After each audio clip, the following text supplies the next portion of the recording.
I'm Ros Atkins. Welcome to a special edition of World Have Your Say.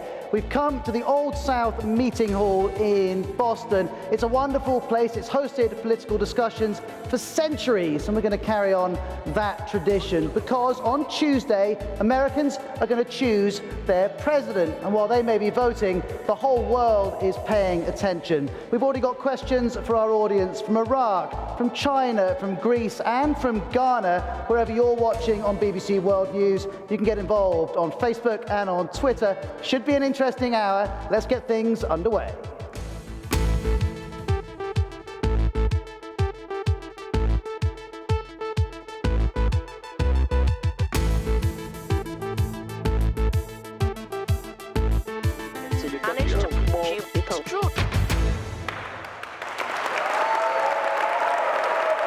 To all of you who have come out this evening, thank you very much indeed. To those of you watching on the BBC, we appreciate you getting involved as well. Now, I was reading one of the information placards around this wonderful venue a little bit earlier, and it was saying that 100 years ago, at the beginning of the 20th century, there was quite a strict format to political gatherings. First of all, there would be a big speech, then there would be question and answers among the crowd, and then things would descend into a verbal brawl, where we're going to miss out on the first and the last of those elements. But the middle bit sounds a lot like what we're going to do, because we've got questions from all around the world for those of you here, and we're going to get through as many of them as we can in the next hour. First of all, though, let's find out more about this absolutely extraordinary place. Emily Curran is the director of the House. Thank you very much for having us. Well, we're delighted to have you here today at the Old South Meeting House, where so much has happened. And most Americans will know about this place, but for everyone watching around the world, explain where it fits into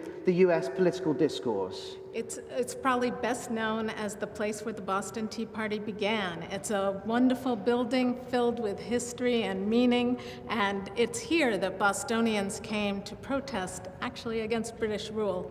And I was going to say, sometimes the British have misbehaved here, right? Yes, they did occupy this building previous to I promise we'll behave ourselves. Emily, thank you very much indeed. And World Have Your Say has been in the States for a couple of weeks already. We've been doing a number of radio broadcasts around the country. And it's been striking to me that when I've spoken to voters, some of them are very engaged with what Mitt Romney is saying, but a lot of them say for them how they'll vote is about whether President Obama deserves another 4 years. And I wonder if we can talk about this with some of our guests here today. Charlene, we were talking earlier. Stand up and let us know what you think. And we'll also get Melissa involved as well. Do you think the president deserves more time? So when I reflect on the past couple of years, when I think about where we are now versus where we were 4 years ago, I really think that our current president inherited a bad economy. So when we think about the auto industry, when we think about the housing industry, and when we think about being in war, all of those things have improved over the past 4 years. So I strongly believe that we should allow our current president to finish what he started.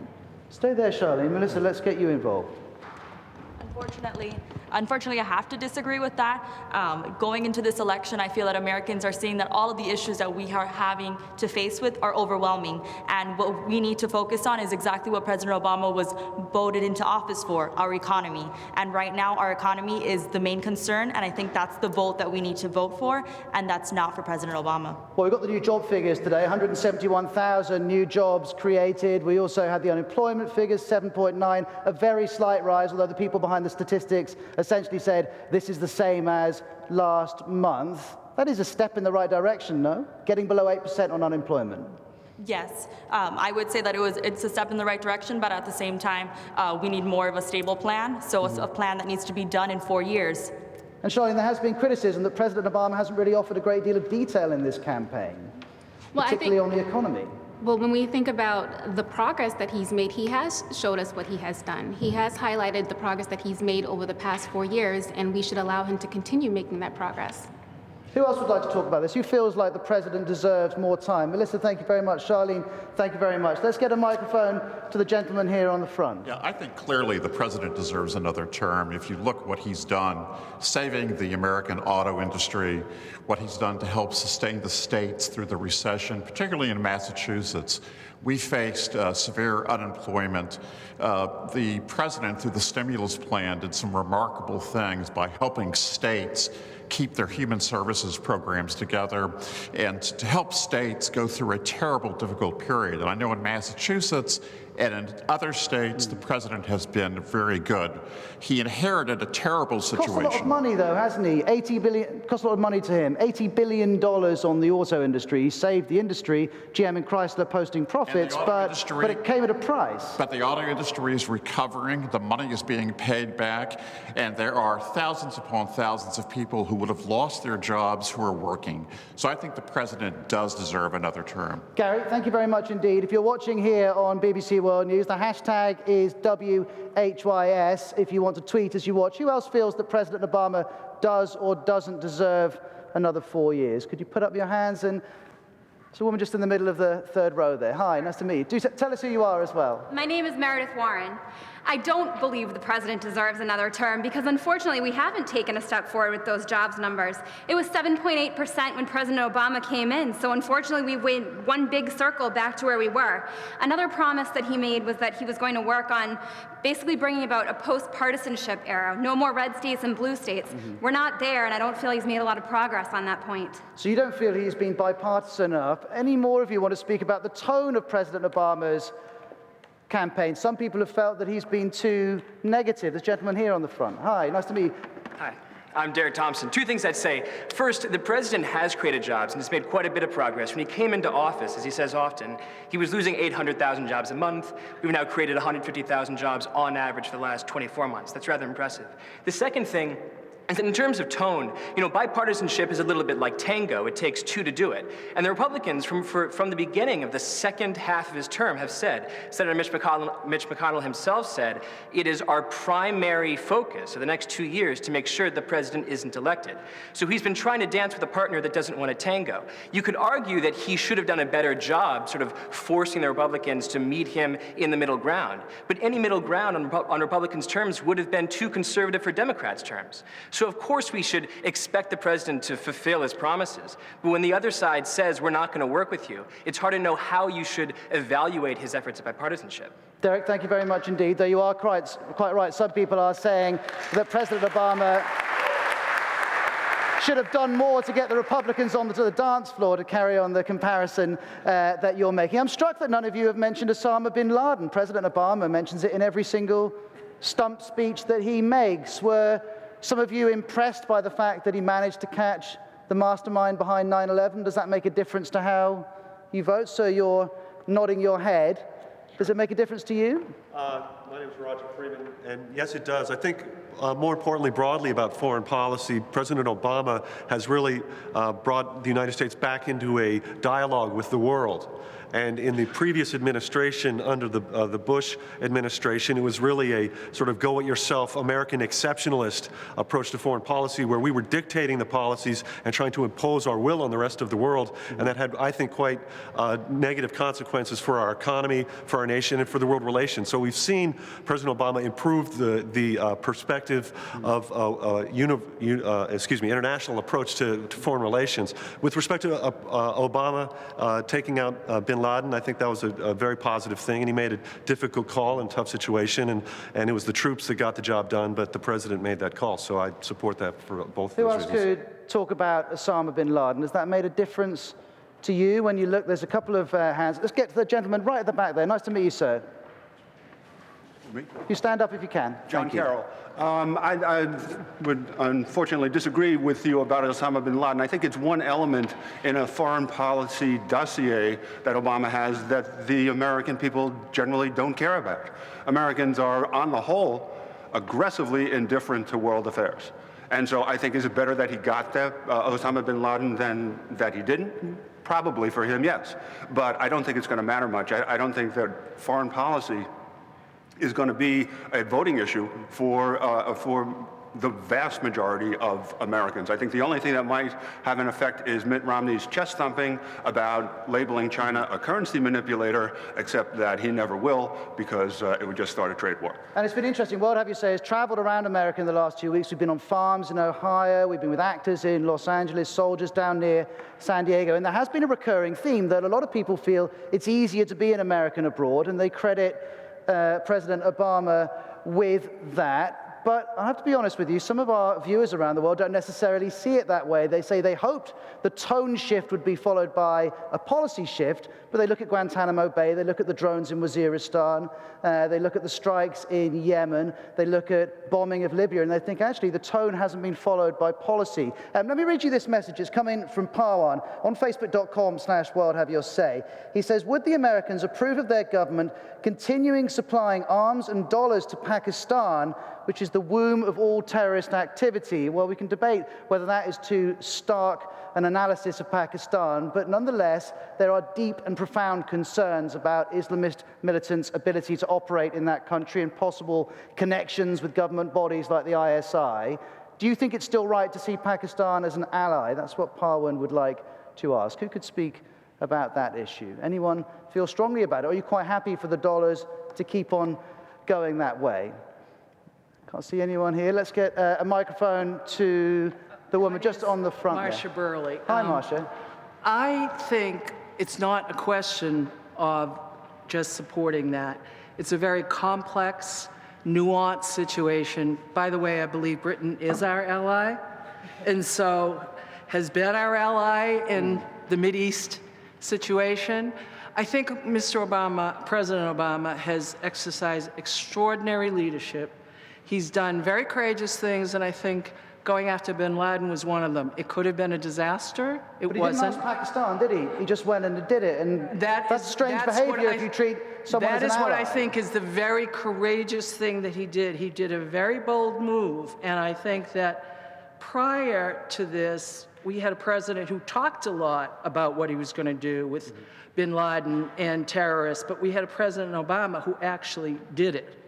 And I think he understands the situation in Pakistan is a very complex one, and we have to tread lightly on it. And I remember the week that bin Laden was killed, we discussed this on World Have Your Say on BBC World News, and we had contributions from over 80 countries. There's no doubting the impact that one man's death had on the rest of the world and people's feelings. I think there was a woman right over on the edge of the audience. Hi there, thanks for coming along to the Old South Meeting House. Hi everyone, my name is Ina. I actually have several comments, and I know you said not to comment on people said before, but first of all, Pakistan, honestly, it's more of the devil you know and the devil you don't know. Like, it's the enemy that you have to have as your ally. We cannot afford to have another enemy in that region. Frankly, we have already strengthened the Taliban's position in Pakistan. It was not nearly this strong before we went in to a unilateral war, but we're not going to get into that. And second of all, I kind of find it a little bit hilarious because I am a progressive. From the inside, I burn flaming liberal, okay? I do not think that if it had been a Republican president who had gone into a country and murdered Osama bin Laden, it was right to kill him. I do agree with that. But to go into this country's sovereign borders and then I know that many Democrats would have been crying foul. Oh, this is an interesting point. Let me jump in because I'd like to hear more of you respond to this. Sometimes I get the feeling when I discuss the foreign policy of America that if George Bush does something, people react in one way, and if Barack Obama does something that on paper looks remarkably similar, people react in a different way. Am I being fair there? There's a few knowing looks coming my way. There's a gentleman there in the middle of the third row. Hi. Do you think am I being unfair? Dan Schneider. I don't think you're being unfair. I think they want to respond in a way which will make their party look better and make the other party look worse. But ultimately, I think the Democratic and Republican parties tend to have a pretty similar approach when it comes to foreign policy.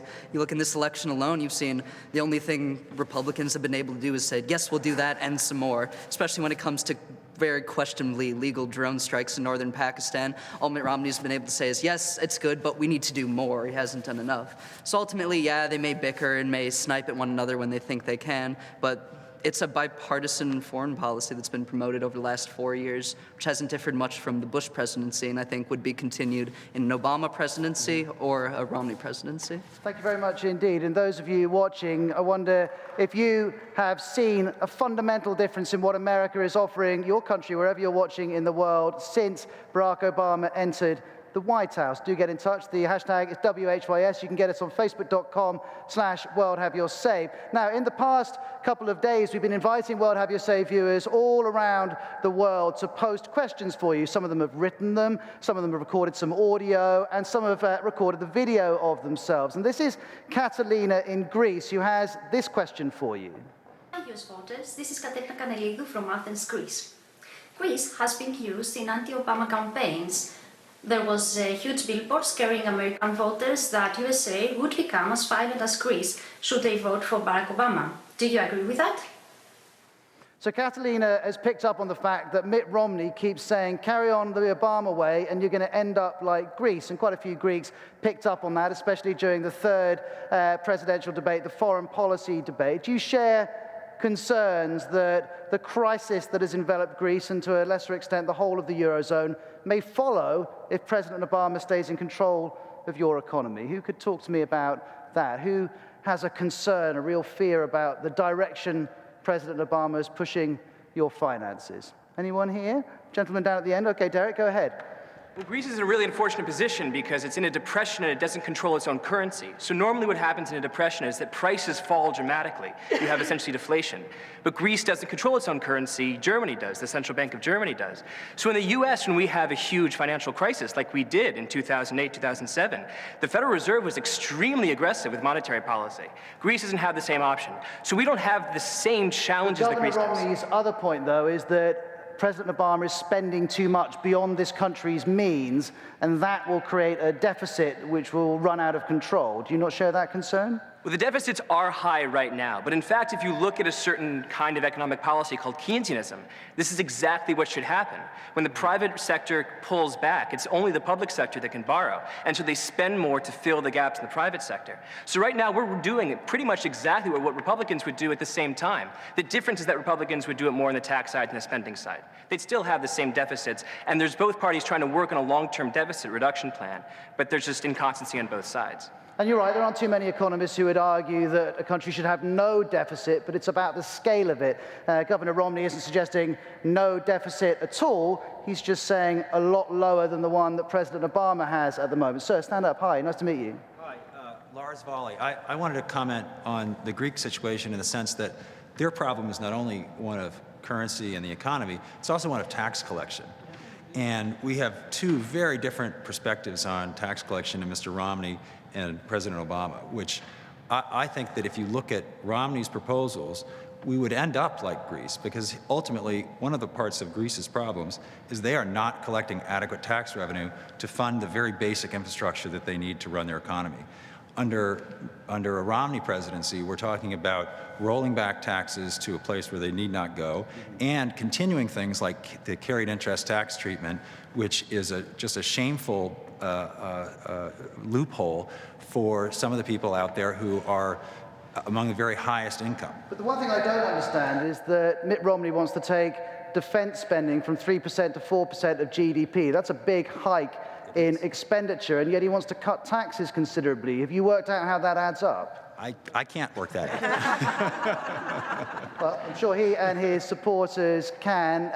We're going to talk about the economy inevitably as our discussion goes along. And I was in a machining factory in Chicago a couple of weeks ago talking to lathe operators in a company which needs more staff, and you might be interested to hear this, can't actually get the staff. There aren't enough skilled American workers in the area in Illinois for this company to attract. It's an interesting issue, but manufacturing has shelled 3.5 million jobs in the last 10 years in America, and a lot of Americans point the finger at China. Here is a video from Ray in China. Hello everyone, my name is Huang Rui. I'm from Beijing, China. First of all, we feel so sorry about the big loss that Hurricane Sandy has brought to America. Like lots of people here in China, from the bottom of our hearts, we wish the people in the disaster areas will get over soon and life goes on happily. My question about the US election. Every time there's a kind of China bashing in the presidential election, some people say that this time is the strongest ever since the two countries began to restore ties 40 years ago. To be honest, we didn't feel comfortable to hear the criticism, some of which were so biased and hurting. But we have also observed that after the president is sworn in, his China policy would be largely changed because everybody knows the two countries have gained far more from cooperating than clashing.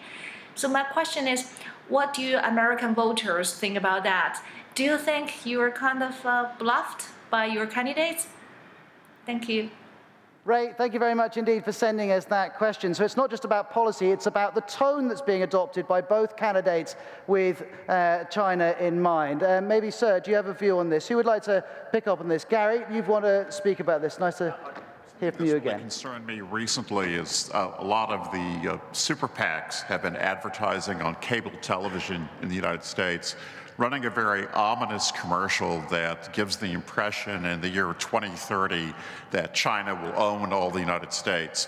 And these commercials suggest that the president's policies will lead to China owning the United States. It's appealing to the xenophobic impulse that folks have. And I think the Romney campaign very much is feeding into that, trying to scare people on our relationships with China. I find that very discouraging. And just to explain to everyone watching, a super PAC is a group of individuals or organizations who can offer support to a candidate but can't actually work with a candidate. That followed a ruling where companies were treated like individuals in companies. Who else has a concern? I was struck watching the presidential debate. There's a gentleman there right in the middle of the third row, how both the president and Governor Romney were very keen to sound tough on China. Well, I think there is responsibility to sound tough on China because the American people want us to have a strong China policy. China is an emerging world market, an important trading partner for the United States. It also is a major holder of the United States national debt. At the same time, the United States prizes itself in being a guardian of human rights across the world and also wants to make sure that both sides in the relationship are playing the right way. But the perception is, and I was talking with a union rep in Chicago just a few days ago about this, he says, we don't mind competition, we just want the same rules to be applied. Do you think that's a reasonable point? I think it's absolutely reasonable, and I think that what we haven't had over the past 4 years is enough leadership on the issue. People are looking, in many cases, to Governor Romney's business experience to help us get the leadership we need in that area. Thank you very much indeed. There's a couple of other hands going up. Let's speak to a woman here on the front. Nice to meet you. Let's just get a mic to you. And I just want to go back to Ray for a second, because that was actually lovely and really touching that there's a woman on the other side of the world who has a question and a real concern about what she's hearing from the leaders in our country and a pretty jingoistic stance during the campaign about being tough against another country that's threatening our sense of American primacy. But what she started with was a sense of compassion and thought about something that happened in a very small portion of our country that has nothing to do with her life. So first, Ray, thank you. That's really lovely of you and really quite nice to hear.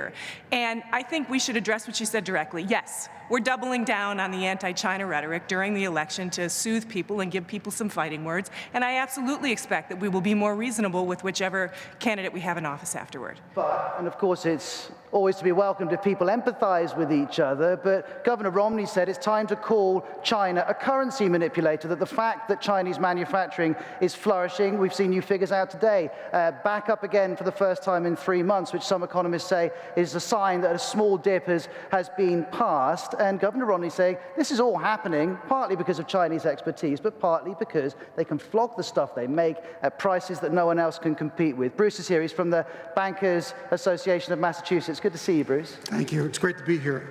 You know, I think our questioner in China has some legitimate points, but she needs to remember what she feels is different maybe than what the American people feel. We have some empathy with her, citizens to citizen, but her government is not a capitalist free market government. And that's the big difference. You know, they want to have it both ways in China. They want to take advantage of capitalism, but they want controls. And that's not what we're all about here in America. They can't have it both ways. They can't have it both ways because that's not the way capitalism works. And that's what Governor Romney and other people across this country are concerned about. They're trying to control their currency. They don't let it flow freely.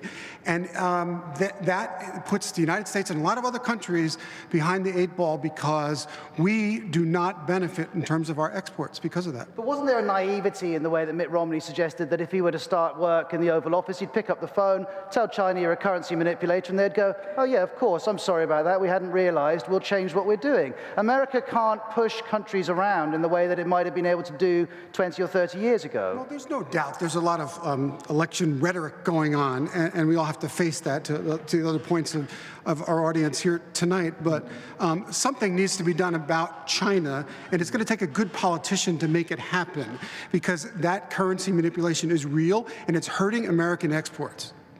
Bruce, thank you very much indeed. There's a couple of hands up. Let me just read some of the messages that are coming in, and we'll certainly get to you. We were talking about the death of Osama bin Laden. Hassan's watching us in Dubai. He says on Facebook, Osama has made the world a better place to live in by killing bin Laden. 4 more years and he'll wipe out terrorism. I think some Americans might feel that is optimistic. Bishnu, watching us in Nepal, says Obama should win again in order to carry on the fight against terrorism. Very striking how people are supporting America pushing against terrorism when Obama's in control. I can remember doing countless editions of World Have Your Say when very similar actions against Islamists were taken by George Bush, and there was a lot of hostility coming back. One other point just in from Augustine, who says he's worrying whether Mitt Romney will take America back to an age of war. Well, I think it's fair to say that both Obama and Romney have said they're not interested in any sort of land invasion in Iran at the moment, and that seems the most likely source of war. Now, let's pull up another question for you. Owen is in Tel Aviv in Israel. This is what he'd like to ask. Hello from Tel Aviv. I have a question for the group about how they feel the U.S. military should be used.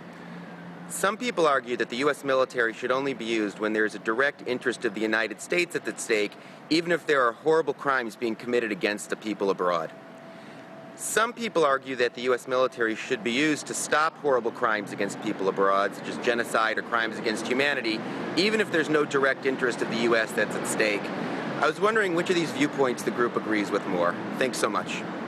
So a huge amount of interest from our viewers about the military role America should play in the world. Is it just to act in your best interests, or are there some situations where it's just the right thing to do to take military action? I think Libya is one obvious example. We haven't heard from you yet, madam. You look like you're nodding your head. Do you think that President Obama got it right on Libya, for instance, where you took action because he said it was right to help the Libyan people? Rosemary Jones is my name. Hi, Rosemary. And these issues are so complex. I wish I had an answer. In some ways, I wish our military could extend a protective hand over people who are suffering all over the world. But I'm also not a big fan, and I may be the only one in the room who feels this way, I'm not a big fan of extrajudicial assassination. I'm not one of the people who was happy when Osama bin Laden was killed. What about, we've had drone strikes in Waziristan in Pakistan, we've had drone strikes in Yemen, all sanctioned by President Obama as a way of attacking key personnel. Is that better than big land wars or air operations? I don't know. I just know Obama has my vote, but that's something that I'm really not happy about, and I'm not sure it's a function of his presidency in particular. Thank you very much indeed. And bearing in mind what happened in Benghazi with Ambassador Stevens being killed after America had helped to oust Colonel Gaddafi, did you have any regrets about the action President Obama sanctioned? Well, I was going to say more generally, I'm alarmed at Mitt Romney's intentions to really blow up military spending, and I'm reminded of the sort of aphorism that when you have all you have is a hammer, everything looks like a nail. Rather than worrying about Mitt Romney and what he might do, talk to me about what President Obama did do. Did you approve of the military support he offered the rebels in Libya? It's a complicated situation. I think that what I most want is smart, deliberate leaders in office who are looking to... But was that smart, deliberate leadership to bomb Libya? You know, hindsight is 2020. I think that it was a fair call. It could have gone otherwise, and then we would be a lot more critical. So I think it's difficult, but I think that I really trust his cool head a lot more than Mitt Romney's sort of aggressive militarism. Hi there, nice to meet you. Hi, my name is Mukund. I'm from India, so I don't really have a personal stake in this, in these elections or on this issue. But I'd like to offer a perspective from one part of the world about how we feel about the U.S. actively taking part in areas which require concern. So I think it was great what Obama did. It's not the responsibility of the U.S. to uphold human rights everywhere, but as the biggest superpower in the world, if they're doing it, I think it's great. And I think. Is that correct that this country, with more military power than any other, doesn't have some obligation to support human rights? If we go back to the genocide in Rwanda, America was widely criticized for not having acted faster. Aren't there some situations, like the many, many civilians who are dying in Syria, which demand America to take a lead? Well, I wouldn't be so presumptuous to say that America has a responsibility. That is for Americans to decide. I mean, if somebody from another country says it, it obviously doesn't have the same impact.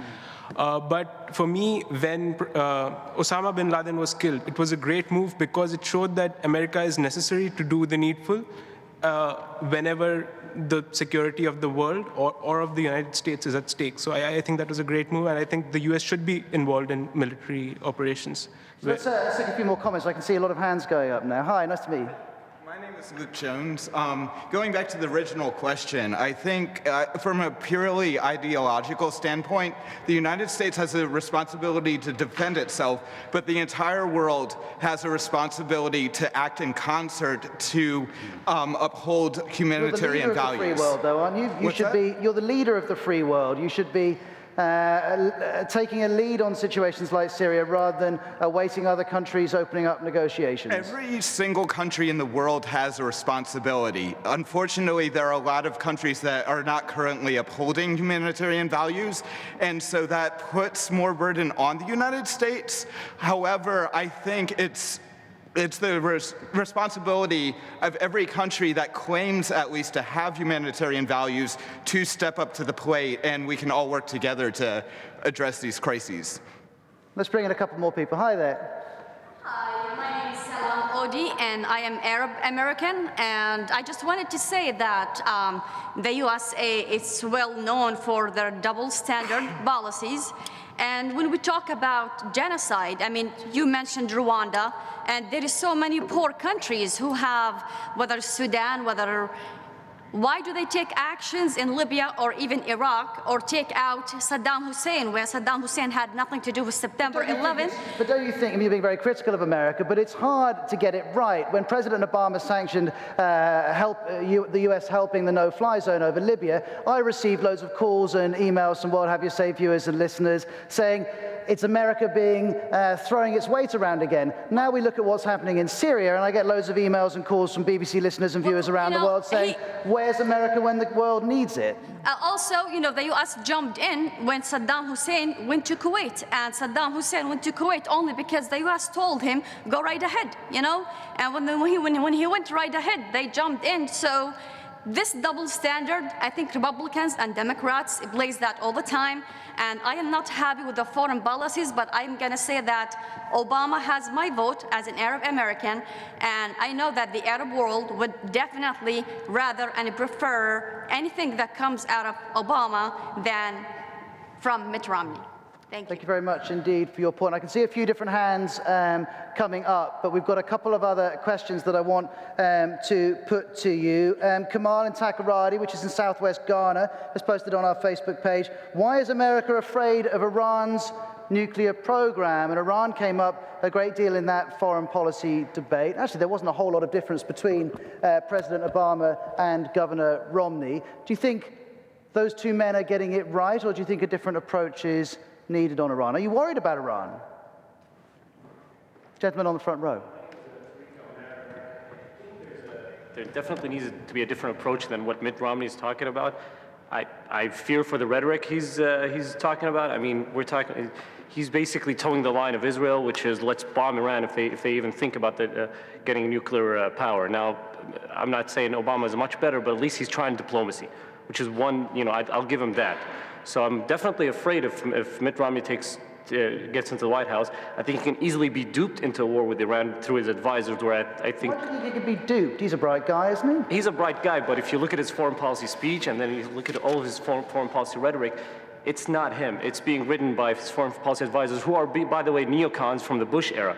I fear for that. And I'm not saying Obama is a lot better when it comes to foreign policy, but I think he's more level-headed. Okay. Thank you very much indeed. Kamal in Ghana, thank you very much indeed for that comment that you sent in. Well, we're talking about Iran. We also have a lot of viewers and listeners in Iraq. Let's play you this question from a regular contributor to World Have Your Say, Lubna, who's a doctor in the capital city. Hello, Ross and the World Have Your Say team, and hello, Boston. My question to your audience is, do the American voters think that the new American administration should remain committed to achieving a two-state solution in the Middle East? So we heard the roadmap from Hillary Clinton and Barack Obama at the beginning of their term, hoping to bring peace to the Middle East. I think even they would acknowledge they haven't made as much progress as they would hope for. Mitt Romney went on the attack, didn't he, on Israel in the presidential debate.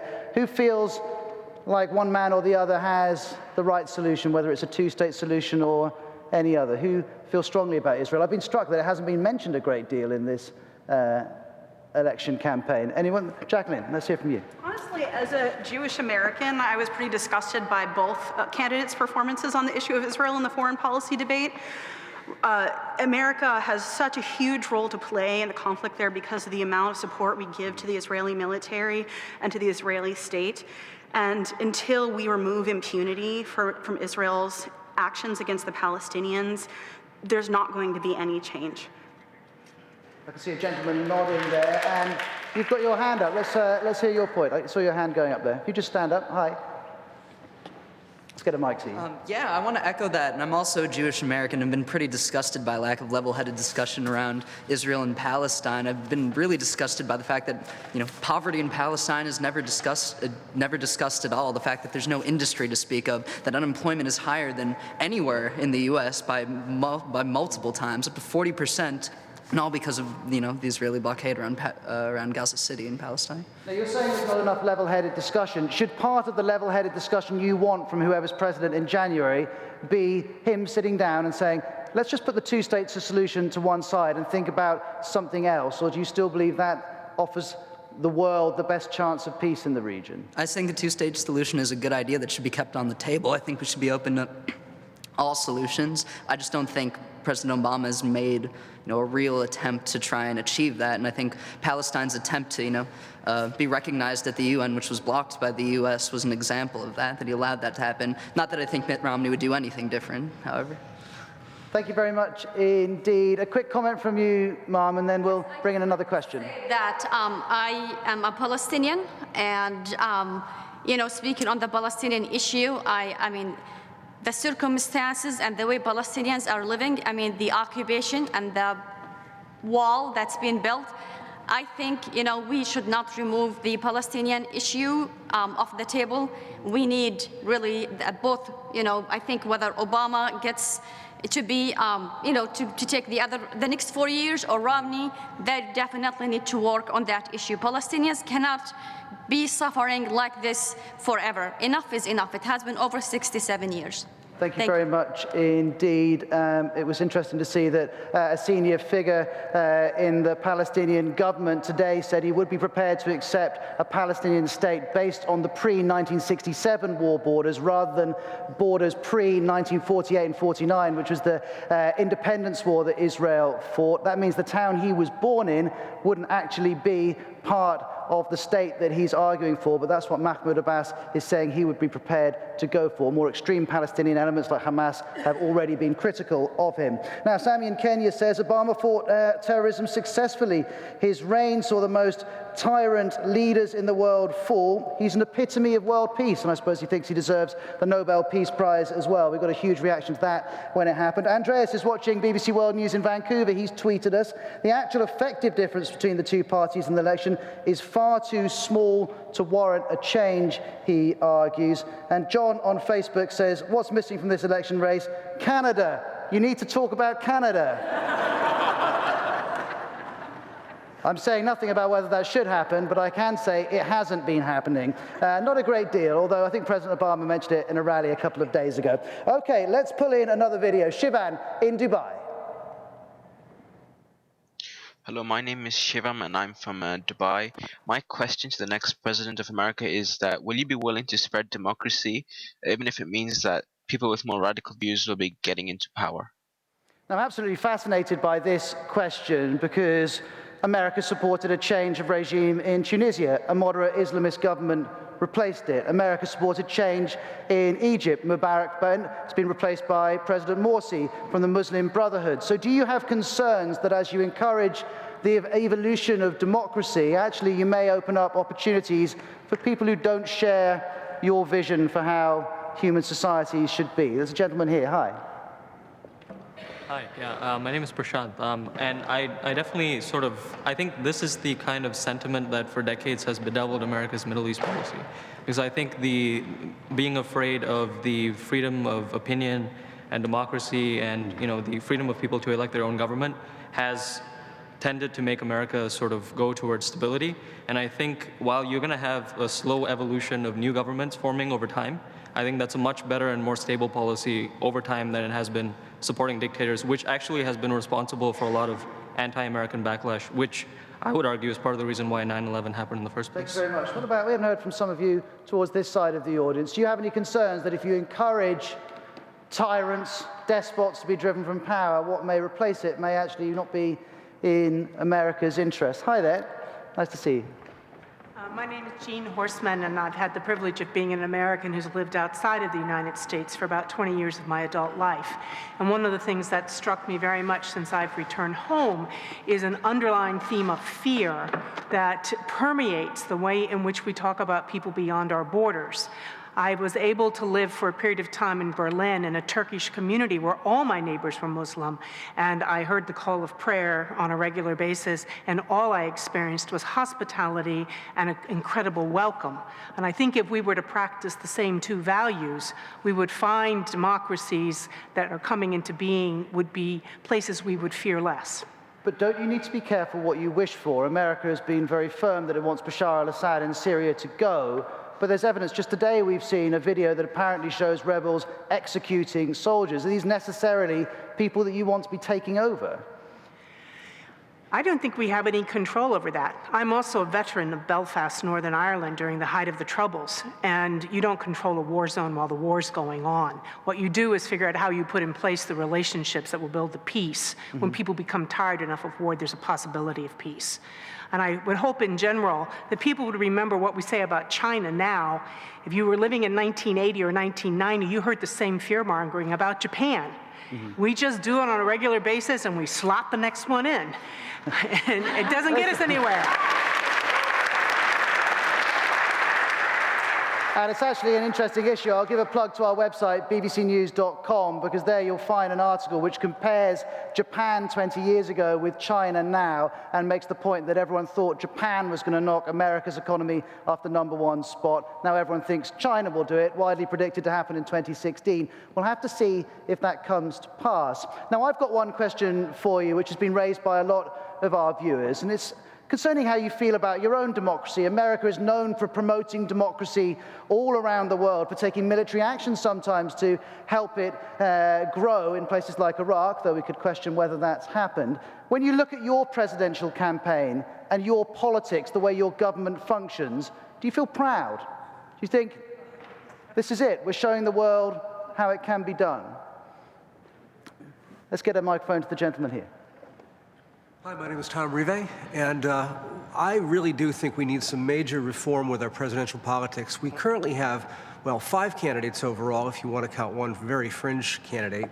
4 that you can, yeah, Vermin Supreme. But of course, we also have Gary Johnson and Jill Stein and Barack Obama and Mitt Romney. But the only 2 we talk about are the 2 who have a chance of winning. We have this thing called the Electoral College, which has never functioned to do anything except frustrate the popular vote. We need to abolish that and move to a single transferable vote system, ranked voting as it's called, that would allow people to vote their conscience instead of having to pick the lesser of 2 evils, which is still evil. Thank you very much. And to explain to those of you watching, the way the election works on Tuesday is that each state carries so many electoral college votes depending on its size, and so the whole of Ohio goes for one candidate or another. So we could be in a situation where, for instance, Mitt Romney gets more votes than Barack Obama, but it's Barack Obama who continues in the White House. Hello, sir. Nice to meet you. Let's get a microphone to you. Yeah, my name's Archon Fung. I'm a contributing editor with the Boston Review, and I think that America really needs to learn a lot from the rest of the world about how to improve its democracy. I don't feel good about our democracy. I think one huge problem that your viewers should really recognize is that Americans are exceptional. Our democracy is exceptional to the extent of how much influence money has in our democracy, which is very unusual. It's also exceptional because in this election, both parties, especially one of the parties, is competing on the basis of who gets to vote. It should be assumed in a democracy that everybody should get to vote in a very easy, low-cost, and automatic way. That's not an assumption in our democracy. I think it is in many others. And the amount of money being spent is extraordinary, $2.5 billion. There's some nodding going on down here. Let's get a microphone to the front row and speak to a couple of people we've not heard from yet. Hi. My name is Jane Bowers, and the issue that is referred to is the attempts on the part largely of the funded PACs, but also on the part of Republican officials to diminish the opportunity to vote. There's a painful history of keeping people from voting in this country, and people have been trying to bring back ways in cutting that out, which I think is so against our hope of democracy and our goal of democracy. Thank you very much indeed. I can see a couple more hands up, but I'm afraid that we are going to have, a couple more comments. We can't, I'm afraid. We're out of time. That is a big shame. Jacqueline is looking disappointed. Go to Facebook, go to Twitter. That's a good place to get involved. But to all of you here at the Old South Meeting House, thank you very much indeed. I'm off to get a new microphone because this one keeps falling off. Thank you for your time. The Old South Meeting House has been a wonderful host. To all of you for coming out, and to all of you who've been watching, thank you very much indeed. Remember, you can keep responding to the presidential election through World Have Your Say over the next few days. It'd be good to talk about the winner too. But from all of us in Boston, it's goodbye.